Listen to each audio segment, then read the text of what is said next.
네, 어제 장마감 이후부터 오늘 개장 전까지 나왔던 소식들을 정리해보는 시간입니다. 현장 포커스인데요. 객장으로 가보죠. 동양증권 골드울산점 김용학 대리입니다. 대리님 안녕하세요.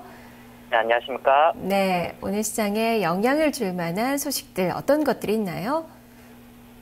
네, 먼저 첫 번째로 오는 24일로 예정된 박근혜 정부 출범을 9거래일 앞두고 박근혜 노믹스 수혜주 찾기에 분주한 모습입니다. 미래창조과학부가 신설되고 ICT 상생발전협의체를 중심으로 당 중립성에 대한 원칙이 세워질 것으로 예상되는데요.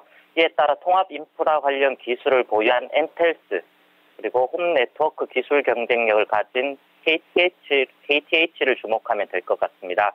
불량식품 근절 관련하여 식품 안전 강화 정책을 펴고 있는데요.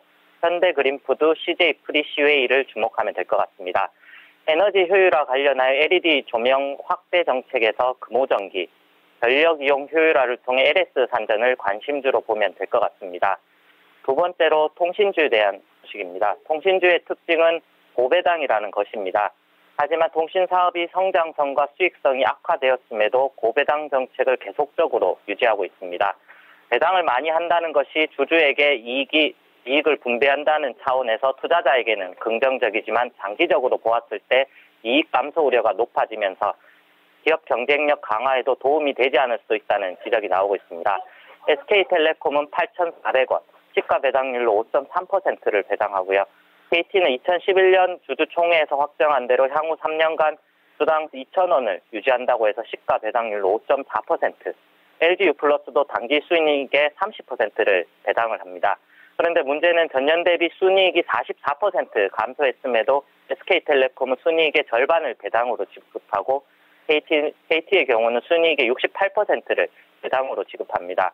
저금리 시대의 고배당주 투자로 인한 긍정적인 투자 요소와 기업의 장기적인 성장 관점에서 과도한 배당이 악영향을 미칠 수 있다는 딜레마에 빠져 있는 상태입니다.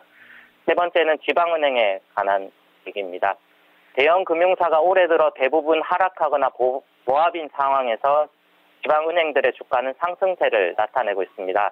전북은행은 12%, DS금융지주 10.4%, DGB금융 6%가 연초 대비 상승을 하였습니다. 주가 상승의 큰 요인은 지역 네트워크를 기반으로 견조한 영업 능력을 꼽을 수 있습니다. 속착기업과 지역 고객을 대상으로 한 실적이 상대적으로 대형 금융사에 비해 양호한 상황입니다. 대형 금융사들이 지난해 23% 영업이익이 줄어들었지만 지방은행들은 10% 줄어들었는데 그쳤고 성장률에 있어서 대형 금융사는 4%, 지방은행은 10% 이상 증가했습니다. DS금융지주를 탑픽으로 DGB금융지주, 전북은행 등을 중심으로 보면 될 것 같습니다. 네 번째로 어제 상승한 태양광 업체 관련된 입니다. 미국 태양광 프로젝트 파이낸싱이 2016년까지 매년 57억 달러를 도달할 것이라는 보도가 나왔습니다. 이는 작년 12억 달러와 비교해 5배나 높은 수치였습니다. 여기에 미국의 햄록, 우리나라의 OCI와 함께 세계 3대 글로벌 실리콘 메이커 업체인 독일의 바커에서 가동률을 높인다는 뉴스까지 겹치면서 저는 태양광 관련 업체들의 주가가 오랜만에 상승을 나타내었습니다. 아직 업황 개선으로 보기에는 어렵겠지만 기간, 가격 조정 이후에 나타난 글로벌 업체들의 동조화로 인한 반등이기 때문에 단기 반등의 관점에서 바라보면 좋을 것 같습니다. 네, 알겠습니다. 말씀 잘 들었습니다.